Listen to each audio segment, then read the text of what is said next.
कानून को अमल किया जाए। होमलेस वर्कर के कानून को, होमलेस वर्कर के कानून को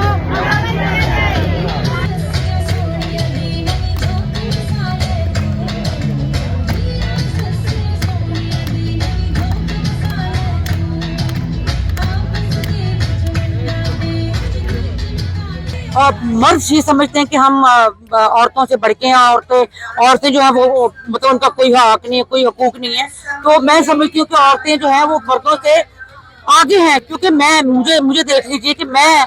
जब जालिब साहब की डेथ हुई तो भाई हमें छोड़ के चले गए, तो मैंने घर को भी संभाला, मैंने जालिब साहब के नाम को भी संभाला और घर को लेकर चली, मेहनत मजदूरी की, क्रीम चलाई, टैक्सी चला रही हूँ, आज तक मैं अपना इन ड्राइव चला रही हूँ और मैं अपना क्या कहते हैं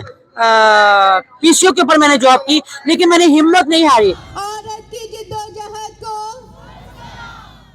ये जिद्दोजहद मुख्तलिफ शक्लों में होती है, कुछ हमें कामयाबियाँ होती हैं और जिसकी वजह से हम देखते हैं कि और ज़्यादा औरतें मुख्तलिफ शोबों में आ रही हैं, काम कर रही हैं और हमेशा अपने कंटेम्परेरी मर्दों से बेहतर काम कर रही हैं।